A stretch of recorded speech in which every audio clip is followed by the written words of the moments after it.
시간이 되었습니다. 기도원 찬양대의 찬양에 맞추어 묵상 기도하심으로 제7, 8, 9 청년의 헌신 예배를 시작하겠습니다.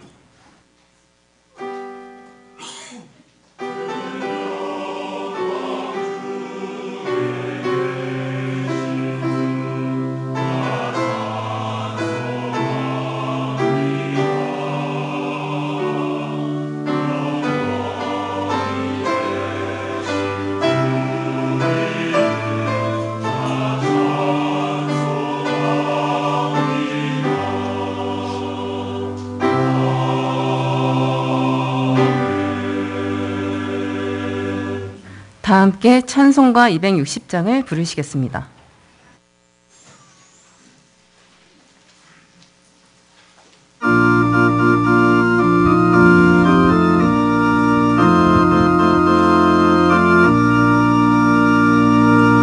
우리를 죄에서 구하시려 주 예수 십자가 지셨으니 기쁘게 부르세 할렐루야.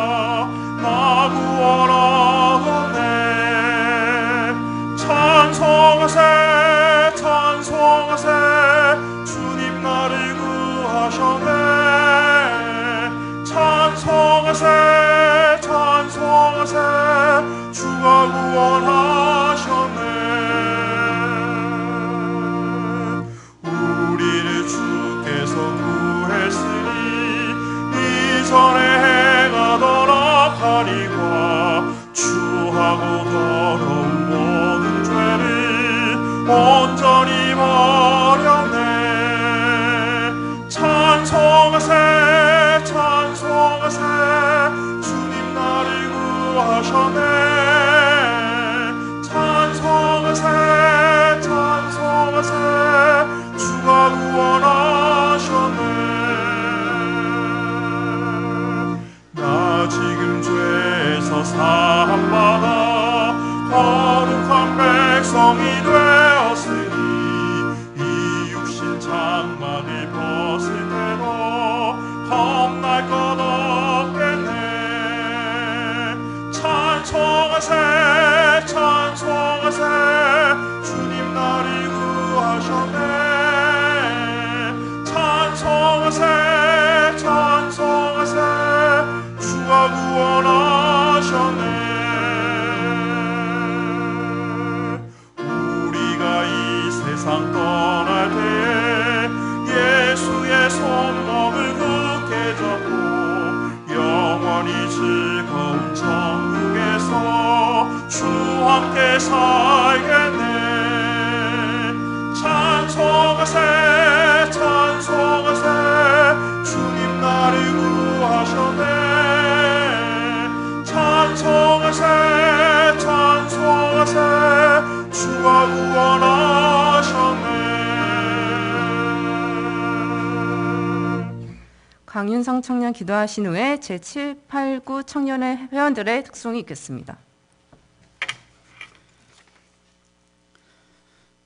참 사랑의 하나님 감사합니다. 오직 전적인 주님의 크신 은혜와 사랑으로 저희를 예수 십자가 보혈로 구원하여 주시고 참된 개혁주의 말씀 안에 거하게 하시니 감사합니다. 만물이 소생하는 봄 계절과 함께 저희 경양의 교회 운동 또한 더 활발히 주님이 뜻하신 바대로 나아가기 원합니다. 새롭게 시작되는 여러 교육 프로그램과 여러 행사들 가운데 함께해 주시고 많은 열매들로 주님께 영광과 기쁨이 되게 하옵소서. 더불어 경양교회를 담임하고 계시는 석경 목사님과 모든 교역자님들 가운데 영과 유괴들 강건함과 성령 충만함으로 함께해 주시고 감당하고 있는 모든 사역 가운데 주님의 은혜와 사랑이 풍성히 나타나게 하옵소서. 경양의 임마누엘 청년회를 사랑하시는 하나님, 저희에게 청년회 때를 허락하시어 주신 젊음을 주 안에서 선용케 하심 감사합니다. 세상의 정력을 남용하지 않고 온전히 예수님의 피로 값주고 사신 교회를 중심으로 하여 하나님 나라와 저희 경양교회의 미래로서 귀하게 쓰임받게 하옵소서.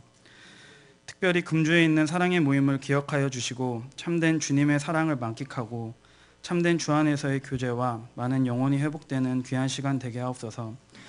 이 시간 올려드리는 기도원 찬양대의 찬양과 7, 8, 9 청년의 특성을 기쁘게 받아 주옵시고 말씀 전하시는 김주원 목사님의 입술을 주장하시어 모두가 큰 은혜 받는 귀한 시간 되게 하옵소서. 모든 것에 감사드리오며 예수님의 이름으로 기도합니다. 아멘.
성경 봉독 시간입니다. 오늘 말씀은 이사야 22장 5절에서 14절의 본문입니다.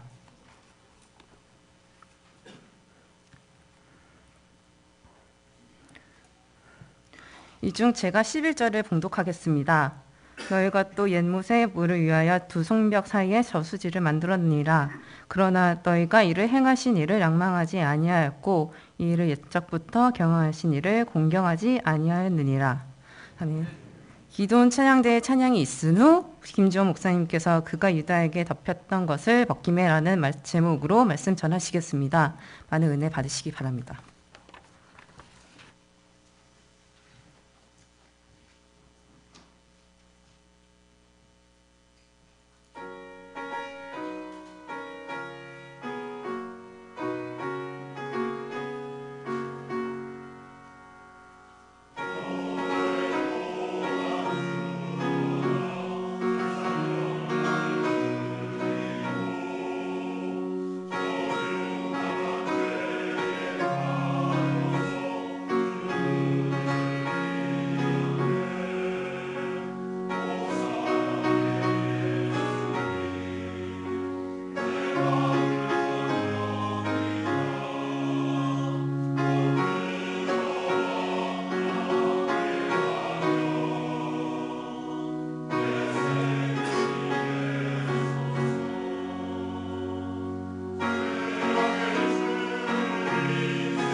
아멘. 기도원 찬양대 은혜로운 찬양 감사드립니다. 가수 박진영 씨는 선정적인 가사와 또 파격적인 춤으로 유명한 가수이자 대형 연예기획사를 운영하는 유능한 프로듀서입니다. 그런 박진영 씨에 대한 세간의 인식을 완전히 바꾼 사건이 있었는데 그것은 그가 모 TV 프로그램에 나와서 밝힌 그의 인생 철학 때문이었습니다. 박진영 씨는 20대 때 20억을 벌었고 그가 작곡한 곡이 2번이나 전 세계 대중음악계의 중심인 빌보드 차트 10위권 안에 들면서 젊은 나이에 명예까지 얻게 됩니다. 하지만 어느 날 문득 이런 엄청난 것들을 내가 어떻게 이룬 거지라는 의문을 가지기 시작했고 그런 의문을 가질 즈음에 이상기류로 흔들리는 비행기 안에서 죽을까 봐 벌벌 떠는 자신을 보며 인생의 무상함과 한계를 깊이 깨닫게 됩니다. 이후 박진영 씨는 자신에게 그런 돈과 명예를 주고 자신을 지켜주는 그 누군가가 있다는 것을 확신하게 되었고 그 누군가가 누군지를 알기 위해 일주일에 하루는 오로지 코란, 불경, 성경 등과 같은 경전과 과학서적을 펼쳐놓고 공부를 하고 있다고 합니다. 이런 그가 했던 말이 인간을 만든 그분을 만나 사용 설명서를 받고 싶어요 라는 것이었습니다. 뿐만 아니라 박진영 씨는 자신이 만든 노래에 인생을 똑바로 살려면 인간 만든 사람을 찾아 물어보는 것이 이치다라는 가사를 실어 그의 인생 철학을 표현하기도 했습니다. 그가 쓴 수필집에 진영교라는 제목의 한 부분이 있는데 그 내용에 의하면 그는 진지한 종교인이지 하나님을 창조주요 구속주로 믿는 기독교인은 아닙니다. 그래서 그는 인생을 똑바로 살려면 인간 만든 사람을 찾아 물어보는 것이 이치다라는 종교인다운 고백은 하였지만 성경이 계시하는 하나님께 대한 믿음은 없습니다. 하지만 성도는 인간을 창조하시고 구원하신 분이 삼위일체 하나님이시며 바로 그 하나님께서 온 우주 만물의 창조주이심을 하나님의 특별 계신 성경을 통해 너무나도 잘 알고 있습니다. 그러므로 참 성도는 각자의 삶에 발생하는 모든 사건들에 대하여 가장 권위 있고 정확한 행동 지침서는 오직 성경뿐임을 고백하는 자들이어야 합니다. 이 시간에는 주어진 본문을 통해 여호와께서 인생의 범죄로 인한 삶의 위기를 보여주시고 회개의 명령을 들려주실 때 성도는 무엇을 해야 하는지 함께 상고해 보겠습니다. 첫째로 여호와께서 삶의 위기를 보여주심으로 인생의 범죄를 책망하실 때 성도는 더욱 하나님을 찾아야 합니다. 함께 본문 5절로 11절까지를 합독하시겠습니다. 시작. 환상의 골짜기에 주 만군의 여호와께로부터 이르는 소란과 발핌과 혼란의 날이 성벽의 물어떠림과 산악에 사무쳐 부르짖는 소리로다. 엘람 사람은 화살통을 메었고 병거 탄자와 마병이 함께하였고 기르 사람은 방패를 드러냈으니 병거는 내 아름다운 골짜기에 가득하였고 마병은 성문에 정렬되었도다. 그가 유다에게 덮였던 것을 벗김에 그날에야 내가 숲을 곳간의 병기를 바라보았고 너희가 다윗성에 무너진 곳이 많은 것도 보며 너희가 아랫못에 물도 모으며 또 예루살렘의 가옥을 개수하며 그 가옥을 헐어 성벽을 견고하게도 하며 너희가 또 옛못의 물을 위하여 두 성벽 사이에 저수지를 만들었느니라. 그러나 너희가 이를 행하신 이를 앙망하지 아니하였고 이 일을 옛적부터 경영하신 이를 공경하지 아니하였느니라. 아멘. 오늘 본문 5절로 11절은 예루살렘을 향한 하나님의 심판 예언이 기록된 22장 1절로 14절까지에 대한 구체적이고도 상세한 서술입니다. 예루살렘에 대한 심판을 선언하신 하나님께서는 5절에서 예루살렘을 환상의 골짜기라고 지칭하고 계십니다. 하나님께서 예루살렘을 환상의 골짜기로 지칭하시는 것은 우선 지리적으로 해발 약 800m 정도에 위치하고 있는 예루살렘 주변에 힌놈, 기드론 등과 같은 여러 골짜기들이 마주해 있었기 때문입니다. 또한 영적으로는 예루살렘에 선지자가 거주하면서 하나님의 이상, 즉 환상들을 자주 보고 전했기 때문에 예루살렘을 환상의 골짜기라 칭하고 계신 것입니다. 그러나 보통 예루살렘이 시온 산으로 불렸기 때문에 예루살렘을 산이 아닌 골짜기로 지칭하는 것은 다분히 의도적인 표현입니다. 이는 이제 높은 곳에 서서 세상을 향하여 하나님의 환상을 계시하지 못하고 골짜기처럼 어두워져 버려 하나님의 계시에 무지하고 무감각한 예루살렘에 대한 하나님의 고도의 풍자인 것입니다. 이어 선지자는 5절부터 7절에서 이 환상의 골짜기로 전락한 예루살렘에 임한 현실을 폭로하고 있습니다. 소란과 발핌과 환란의 날이여 성벽의 무너뜨림과 산악에 사무쳐 부르짖는 소리다라는 표현은 이방 군대에 의해 예루살렘이 포위되어 겪게 될 혼란스러움을 묘사하는 것입니다. 이 당시 예루살렘의 성은 3m 두께의 외벽과 6m 두께의 내벽으로 된 이중 성벽으로 세워졌지만 바로 그 하나님의 진노의 날에 임할 이방나라 군대의 진격 앞에 속수무책이었습니다. 그렇게 성벽이 무너진 예루살렘 성 안에서는 이방 군대의 무차별적 살육으로 인해 방백들과 백성들의 비명소리가 예루살렘을 둘러싸고 있는 산들에서 메아리쳐 울리게 될 것이었습니다. 이와 같은 예루살렘 침략의 선봉에 나선 두 나라가 있는데 그 나라가 바로 6절에 기록된 엘람과 기르입니다. 엘람과 기르는 아수르 제국에 정복되어 그 나라의 속국으로 아수르 군대에 편입된 군사 용병들이었습니다. 7절에서 용병들로 더욱 막강해진 아수르 군대의 병거가 예루살렘을 둘러싸고 있는 골짜기마다 가득하고 성문 앞에는 마병들로 가득함을 생생하게 표현하고 있습니다. 골짜기는 원래 적국의 침공을 방어하는 중요한 경계선인데 지금 예루살렘은 그 방어선을 적국의 병거에게 다 빼앗긴 것입니다. 또한 성을 보호하는 최후의 마지노선인 성문 앞에까지 적들의 마병이 정렬된 것에서 그야말로 풍전등화와 같은 예루살렘의 위기 상황이 고스란히 드러나고 있습니다. 이 예언이 주어질 당시의 세계 정세는 아수르의 사르곤 왕과 사네립 왕이 각각 기원전 711년과 699년에 남유다를 공격하면서 그 세력을 확장하던 때였습니다. 그러나 이때 유다는 바벨론을 의지하고 있었습니다.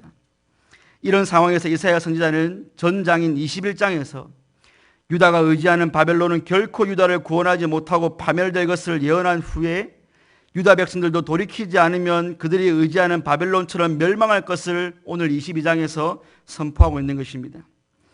그래서 하나님께서는 이와 같은 예루살렘의 환란이 여호와께로부터 이르는 것임을 5절에서 분명히 밝혀주고 있습니다.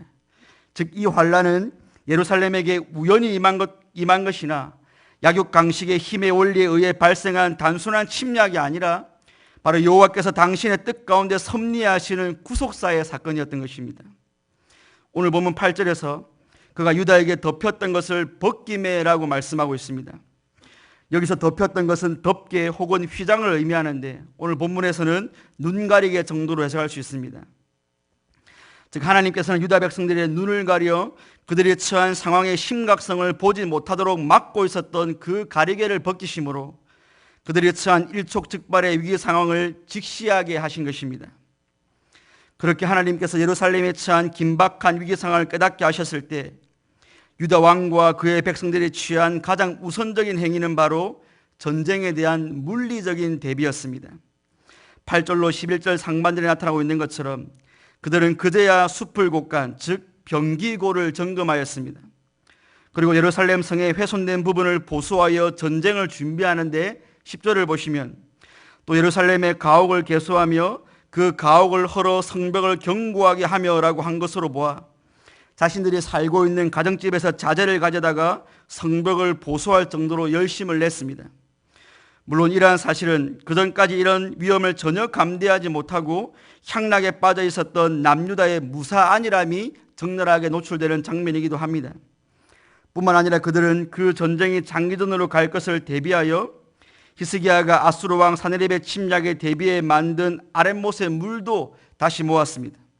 그리고 11절에 나타나는 대로 두 성벽 사이, 즉 외벽과 내벽 사이에 새로운 저수지까지 만들었습니다. 이처럼 자신들에게 닥친 임박한 진노를 알게 된 유다의 물리적 준비는 군비, 성벽, 급수시설에 걸친 만반의 준비였습니다. 그러나 성도 여러분, 11절 하반절에서 우리 하나님께서는 그러나 너희가 이를 행하신 이를 앙망하지 아니하였고 이 일을 옛적부터 경영하신 이를 공경하지 아니하였느니라라는 뜻밖의 말씀을 하셨습니다. 어찌하여 하나님께서는 자신들의 위험한 상태를 늦게라도 깨우치고 만반의 전쟁 준비를 하는 유다를 향하여 이와 같은 말씀을 하고 계신 것입니까? 왜냐하면 우리 하나님께서 그들의 눈에 덮개를 벗겨 환란을 보게 하신 것은 그저 눈앞에 보이는 당장의 문제 해결을 위함이 아니었기 때문입니다. 이스라엘의 하나님 여호와께서 그 일촉즉발의 위기 상황을 열어 보이신 것은 죄에 취한 남유다의 시선을 하나님께로 향하게 하고 교만한 그 마음을 여호와를 의지하는 마음으로 돌이키게 하기 위함이었지, 인생 너희들이 스스로 그 문제에 대한 방배책을 마련해 보라는 것이 아니었습니다. 그럼에도 불구하고 예루살렘 성 안의 방백들과 거민들은 하나님을 찾고 그분을 의지하기는커녕 어떻게 해서든 그 위기 상황이 주는 피해를 최소화하여 그들 자신들의 안위만을 챙기기 위해 인간적인 방도만 모색하고 있는 것입니다. 그러니 여러분, 11절의 본문에서 우리 여호와 하나님의 안타까운 심정이 여러분들은 느껴지십니까? 하나님께서는 긴박한 위기 상황에서도 여전히 자신들이 당할 피해를 최소화하기 위해 물리적 준비에만 급급한 유다를 향하여 이렇게 말씀하고 계신 것입니다. 이 예루살렘 사람들아, 너희들에게 그 위기를 허락한 이가 바로 나 여호와이다. 그 일을 내가 행한 것이며 내가 경영한 것이다. 내가 하고자 하는 일이 너희들에게 비록 전쟁의 참상으로 다가온다 할지라도 나 여호와가 경영하는 그 일에는 내가 계획하는 목적이 있다. 그것은 바로 너희들이 나를 너희들의 신으로 다시금 앙망하게 하기 위함이며 너희들이 다시금 나만 공경하게 하기 위함이다. 그런데 너희들은 어찌 그 문제를 통해 너희들을 살리고자 하는 나는 바라보지 않고 나를 의지하지 않고 그 환난 속에서도 너희들의 안위만 생각하는 지독한 자아 숭배에 빠져 있느냐라고 말씀하시는 것입니다. 성도 여러분, 오늘을 살아가는 저와 여러분들에게도 하나님께서는 동일하게 역사하십니다. 하나님께서는 이 시대에도 우리가 우리의 죄악으로 인해 스스로 초래한 위기 상황을 깨닫도록 우리 눈의 가리개를 종종 벗겨주십니다. 우리 하나님께서는 당신의 백성들이 죄악의 수렁에서 벗어나와 오직 여호와만을 앙망하며 그분을 공경하도록 하기 위해 여러분의 삶 가운데도 사람의 매와 인생의 채찍으로 허락하시고 눈을 열어 그 위기 상황을 보여주고 계십니다.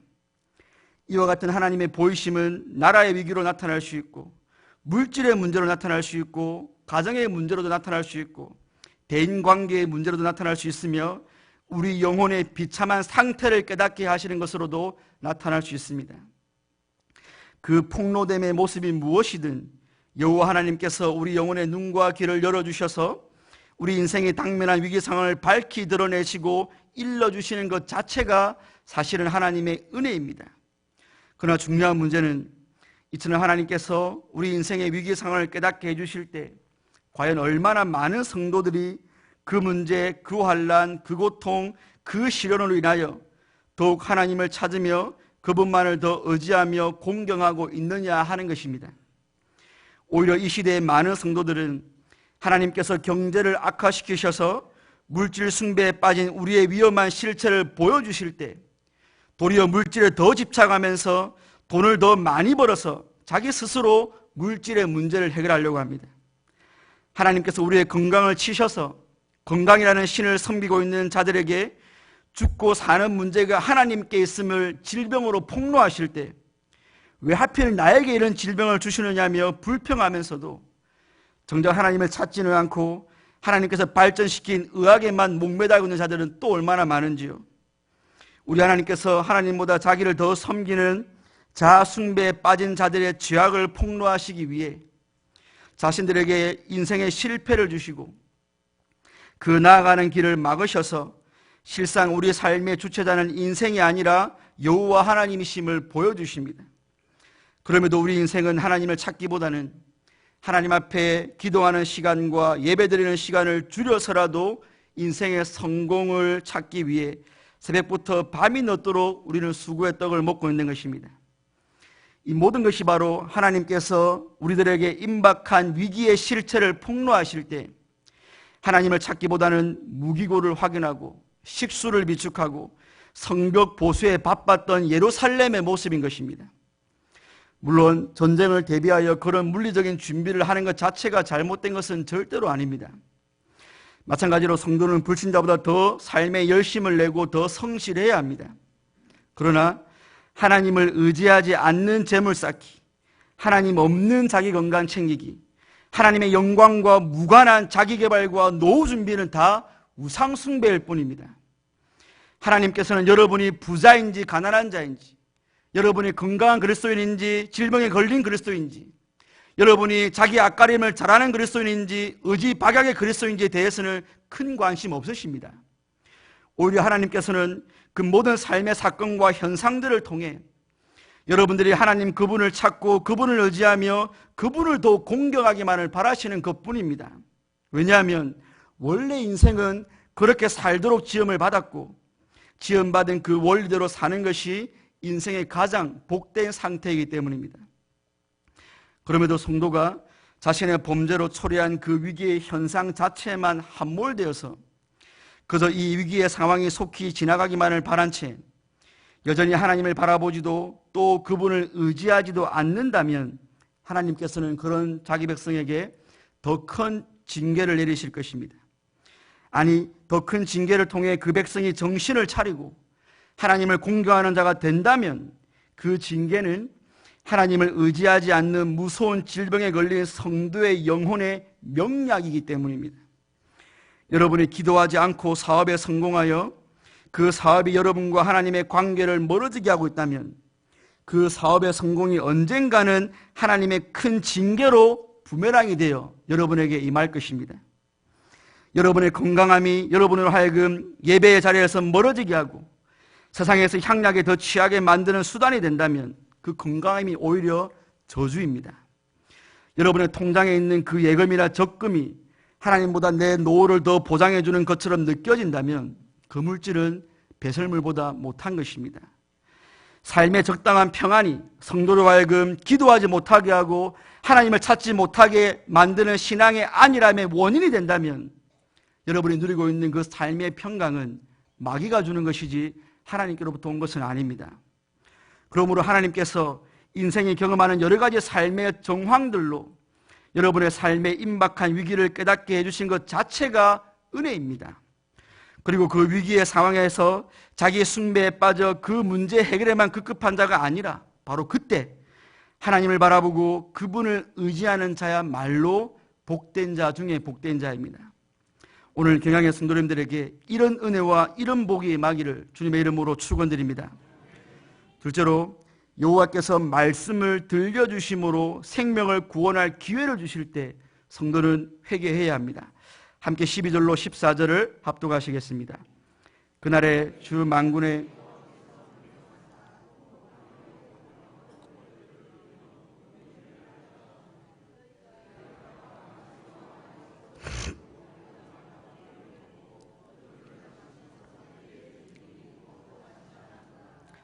만군의 여호와께서 친히 내 귀에 들려 이르시되 진실로 이 죄악은 너희가 죽기까지 용서하지 못하리라 하시느니라. 주 만군의 여호와의 말씀이니라. 아멘. 예루살렘은 하나님의 뜻 가운데 이방 강대국의 전면적인 포위를 당했습니다. 이때 여호와께서는 그들의 눈을 가리고 있던 눈 가리개를 벗겨 그들이 직면한 사태의 심각성을 보여주셨습니다.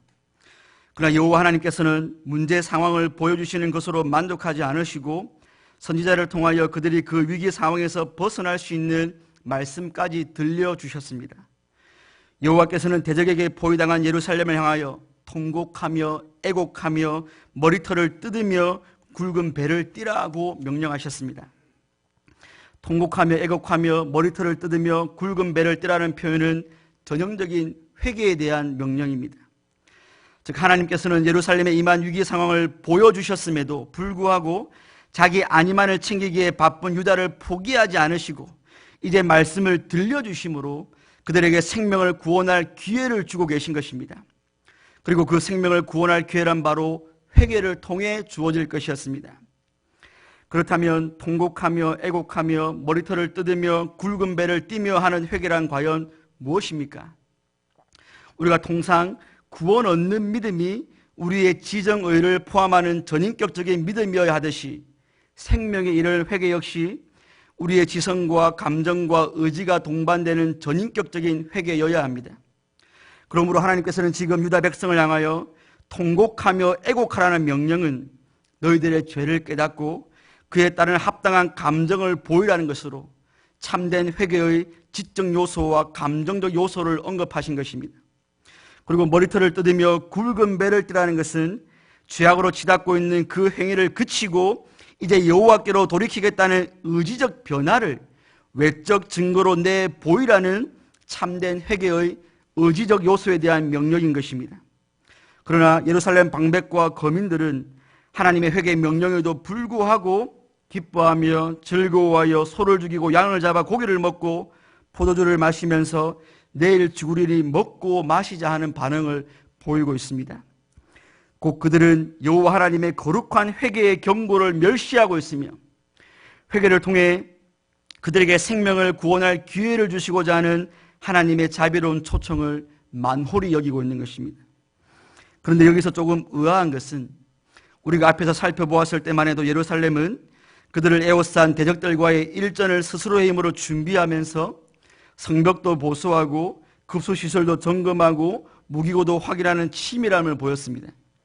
그런데 그들의 입술에서는 내일 죽으리니 먹고 마시자는 자포자기의 말이 나오고 있는 것입니다.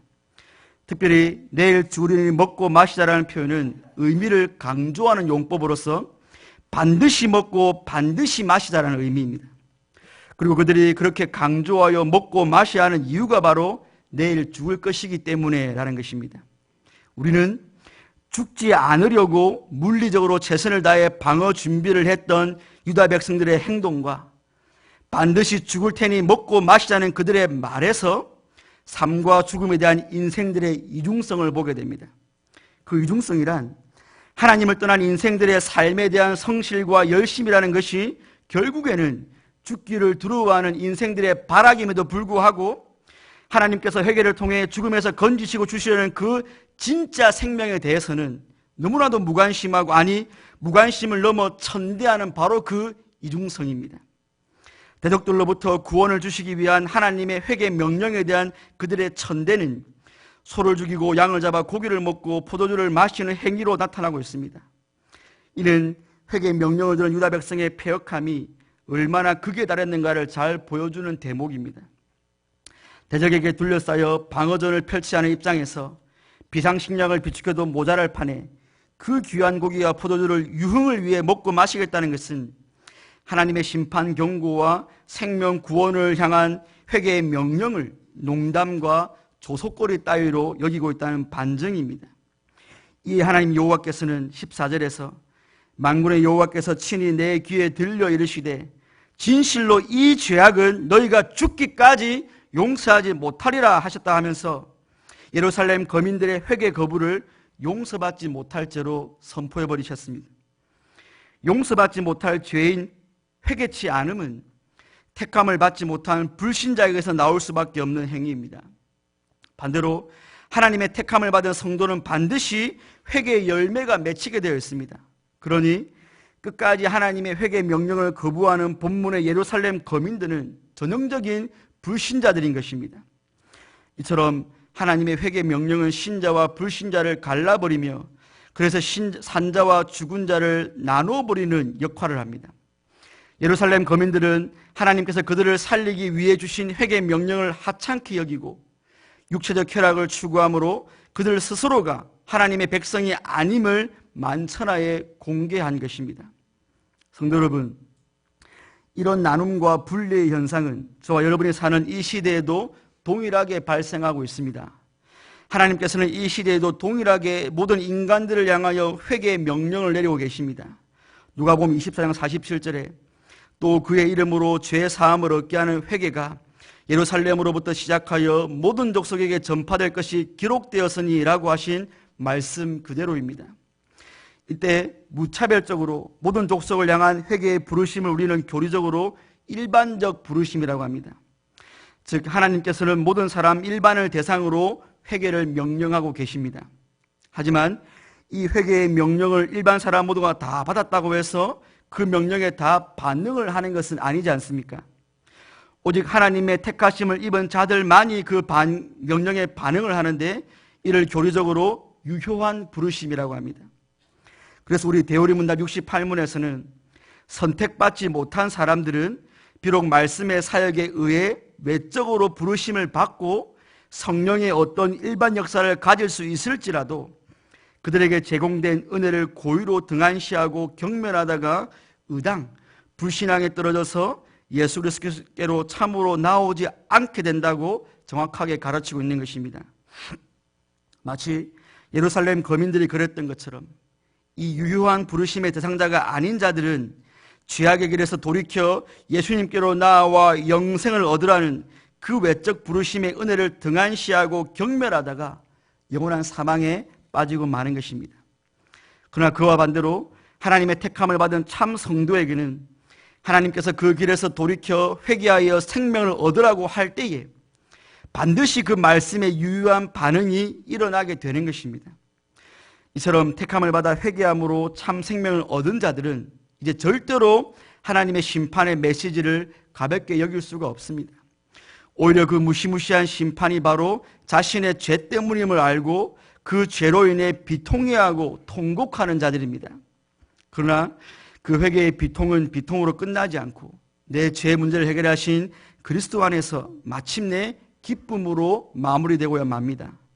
또한 그들은 그리스도 안에 있는 참 생명을 얻었기에 이제 더 이상 삶과 죽음에 연연하지 않기 때문에 스스로의 힘으로 생명을 유지해 보려고 아등바등하지도 않으며 그렇다고 주신 생명을 하찮은 것으로 여기며 육신의 쾌락에 취해 방종하는 삶을 살지도 못합니다. 무엇보다 참된 회개란 악한 길에서 돌이켜 하나님의 뜻을 따라 사는 삶으로 바뀌는 것이기 때문에 범사에 주님의 뜻을 구하며 살아가게 되어 있습니다. 그러므로 참된 회개는 그저 처음 예수님을 믿고 회심할 때만 그치는 것이 아니라 신자의 전생에 걸쳐 반드시 나타나야 하는 것입니다. 그래서 마틴 루터가 로마 가톨릭의 타락상에 붕괴하여 1517년 10월 31일 비텐베르크성 교회 대문에 붙인 95개조 반박문의 제1항이 우리들의 주님이시며 선생이신 예수 그리스도께서 회개하라고 말씀하실 때 그는 신자들의 전생애가 회개가 되어야 한다는 것을 의미한다라고 말했던 것입니다. 오늘 이 시간에도 하나님께서는 여전히 기록된 말씀을 통하여 우리에게 회개를 촉구하십니다.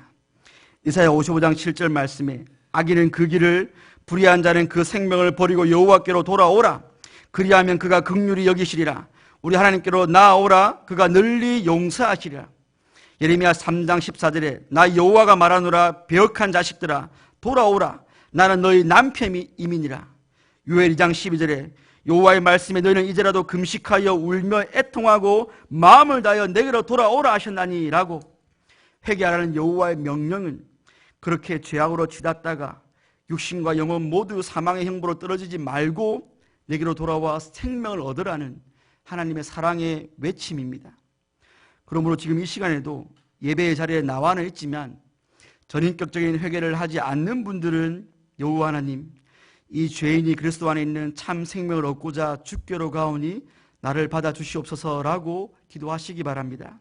뿐만 아니라 생명 얻는 회개를 했지만 매일의 삶에서 여전히 하나님의 뜻보다는 자기 주장을 고집하는 성도님이 계시다면 여러분의 전생애가 회개의 삶이어야 함을 기억하고 여호와께서 내 주장을 꺾으시고 오직 주님의 뜻에 따라 살게 해달라고 회개 기도를 드리시기 바랍니다.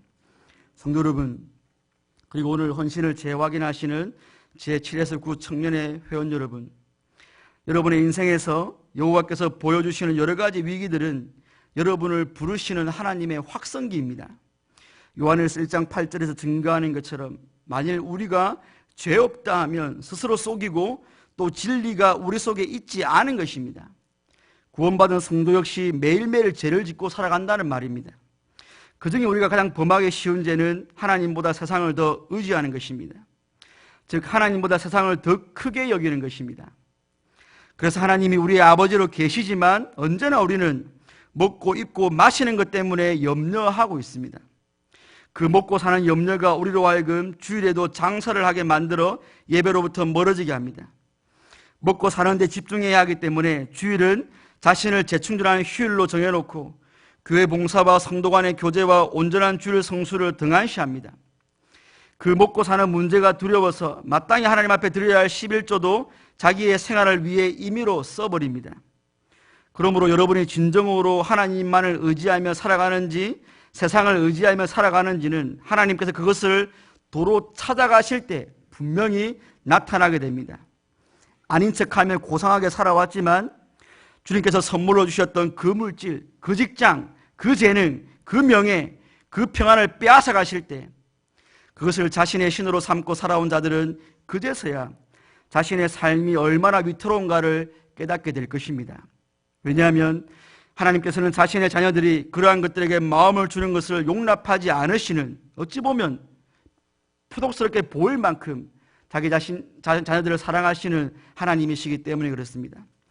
주님께서는 성도가 하나님보다 의지하는 그런 것들을 제거해 버리심으로 자기 백성들에게 하나님만을 바라보고 하나님만을 의지하라고 위기라는 확성기로 여러분을 부르고 계신 것입니다. 그러나 주님께서 그런 위기 상황을 주셨음에도 불구하고 주님을 찾지 않고 여전히 세상의 힘으로 그 상황을 극복하라는 자들은 여러분들의 무기고의 그 무기가 얼마나 보잘것없는 것임을 반드시 깨닫게 될 것이고 여러분들이 이것을 털어 보수한 그 인생 성벽의 허술함을 반드시 보게 될 것이고 애써 맞는 급수시설의 물을 한 방울도 마시지 못하고 끝없는 욕망의 갈증 가운데 죽임을 당하게 될 것입니다. 성도 여러분, 제발 세상을 두려워하지 마시고 여러분의 영과 육을 그렇게 심판하실 수 있는 하나님을 두려워하고 그 하나님을 찾고 하나님을 의지하시기 바랍니다.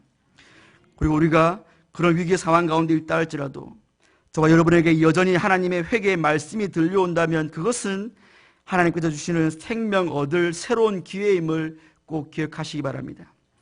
대적이 아무리 에워싸고 우겨싸움을 당하여 절체절명의 위기가 찾아와도 회개하는 자에게는 언제나 생명의 길과 피할 길이 열려져 있습니다. 성도 여러분, 하나님께서 그냥 죄인들을 싹 쓸어서 그런 회개 명령 안 하시고 지옥으로 보내시면 되는데 왜 굳이 돌아오지도 않을 자들에게 회개하라, 나에게 돌아오라고 명령하시겠습니까?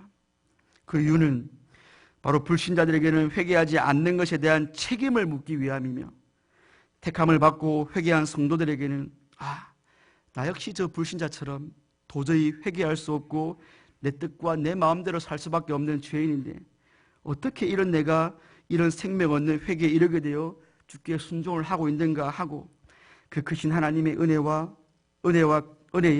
영광과 감사와 찬양을 돌리게 하기 위한 하나님의 뜻이 있는 것입니다. 그러므로 참 회개를 경험하고 두 번째 생명을 얻은 자들은 남은 육신의 죄성 때문에 때로는 죄를 짓기도 하지만 이내 돌이켜 하나님의 뜻에 따라 살기 위해 분투하는 새 생명을 얻은 자의 삶을 살게 될 수밖에 없는 것입니다. 참된 회개는 그냥 대충 내가 아는 율법 가운데 몇 가지를 범했으니까 자기 전에 용서해달라고 기도하는 그 정도가 아닙니다. 그게 회개라면 여러분이 모르고 지은 수백 가지의 죄와 알고도 회개하지 않은 그 죄악들은 어떻게 하시렵니까? 진정한 회개는 우리 회개의 근거가 되시는 그리스도의 십자가에 의지하여 자신의 전생애를, 자신의 삶의 성향을 하나님께로 돌이키는 삶 그 자체인 것입니다. 그러므로 삶 전체가 하나님을 향하지 않으면서 회개기도 몇 가지 한 것으로 진정한 회개를 한 것은 아닌 것입니다. 박진영 씨가 일반 은총 속에서 그런 종교적 사색만으로도 이름 모를 신을 의지하고 이전에 교만했던 삶에서 감사하는 삶으로 그의 인생이 바뀌었다면 하물며 특별한 칭을 입어 하나님을 하나님으로 알게 된 성도의 삶은 정말로 어때야 되겠습니까? 아무쪼록 살아계신 하나님께서 눈에 보이시고 귀에 들려주심으로 하나님의 뜻을 보이실 때 그분을 더욱 의지하며 여러분의 전생애가 하나님을 향하는 회개의 삶이 되시기를 주님의 이름으로 축원드립니다.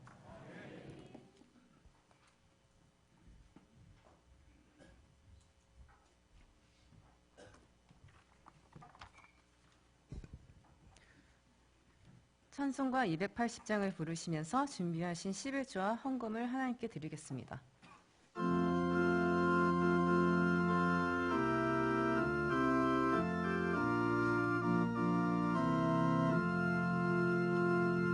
전부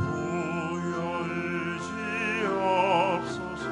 손 들고 옵니다.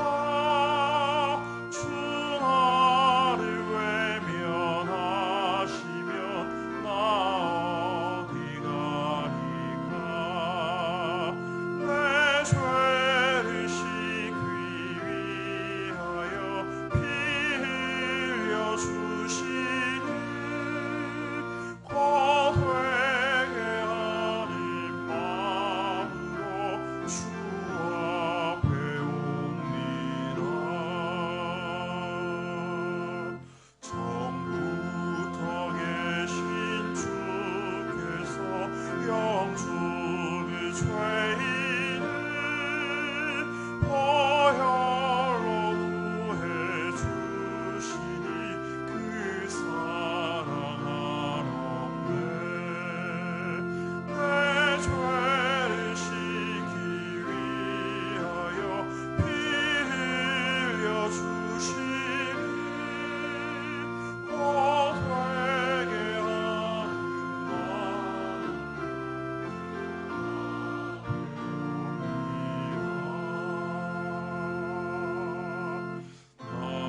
교회 소식입니다. 금요반 기도회는 오후 9시에 있습니다. 금주 기도회 중 특성은 제1에서 38 남전도회 회장단 일동이 준비하시겠습니다.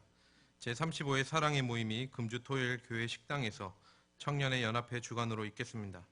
교회보 12면을 참고하시고 성도들의 많은 참여를 바랍니다. 다음 주일은 예수님께서 대속사역을 성취하시기 위해 예루살렘에 입성하신 종료주일이며 낮에는 청장년 학습세례 입교식, 남녀 여전도회 청년의 기간 원래에 경양 비정기도회, 임시당회가 있으며 밤에는 경양 성교회 헌신 예배와 재직회가 있겠습니다. 예배 후 구역장 성경 공부가 있습니다. 구역장님께서는 교구별로 자리에 앉아주시기 바랍니다. 감사합니다. 이어서 청년의 소식입니다. 제7, 8, 9 청년의 헌신 예배를 허락하신 하나님께 감사드립니다. 말씀을 전해주신 김주호 목사님, 찬양해주신 기도원 찬양대, 헌금을 위한 기도와 축도를 해주실 담임 목사님께 감사드립니다. 제7청년회는 86년 3월생에서 87년 2월생, 8청년회는 87년 3월에서 88년 2월생, 9청년회는 88년 3월에서 88년 8월생으로 구성되어 있습니다. 주변에 이에 해당되는 성도님이 계시면 저희들과 함께 청년의 활동에 참여할 수 있도록 권면해 주시기 바랍니다. 오늘 우리 교회에 처음 나오셨거나 등록을 원하시는 분들은 예배가 끝난 후 친교실로 오셔서 담당 교육자님의 기도와 교회에서 준비한 선물을 받으신 후에 돌아가시기 바랍니다. 다 함께 송영 90장을 부르신 후에 담임 목사님 나오셔서 헌금을 위한 기도와 축도해 주심으로 제7, 8, 9 청년의 헌신 예배를 모두 마치겠습니다.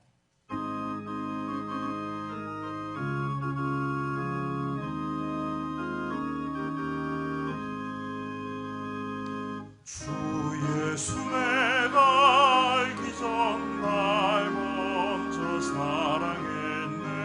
그 크신 사랑 나타나 내 영혼 거듭났네. 주 내 맘에 늘 계시고 나 주의 안에 있어. 저 포도비유 같으니 참 좋은 나의 친구. 내 친구 되신 예수님 날 구원하시려고 그 귀한 몸을 버리사 내 죄 대속했네.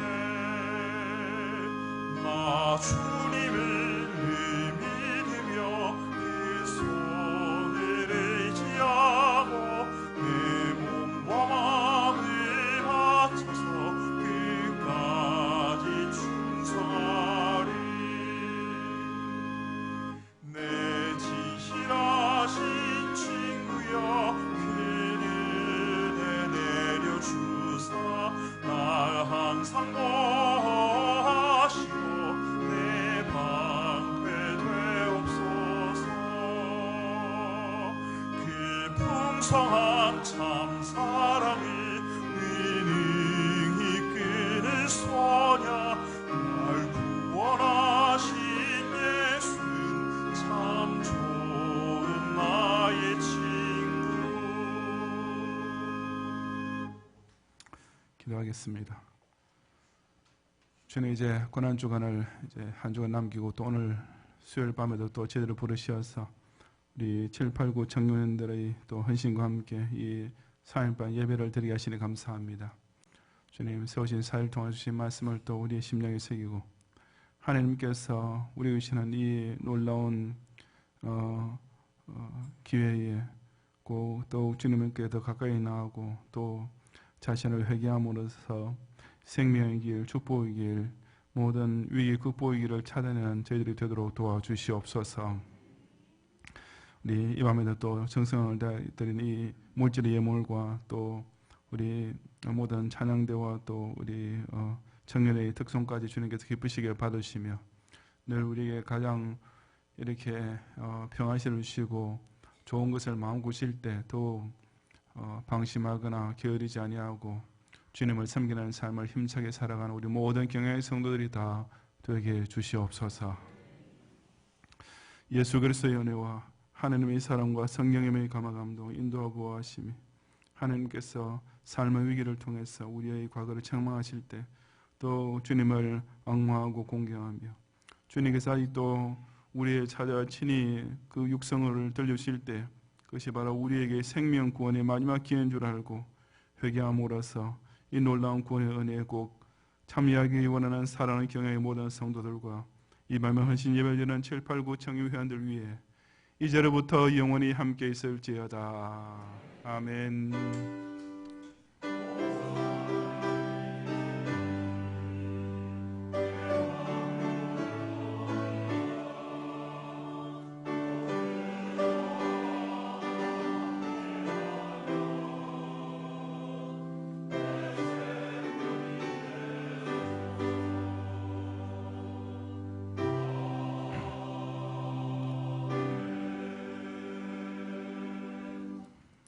감사합니다. 평안히 가시고 금요일 밤 기도를 기억하시고 모이기를 힘쓰시기 바랍니다.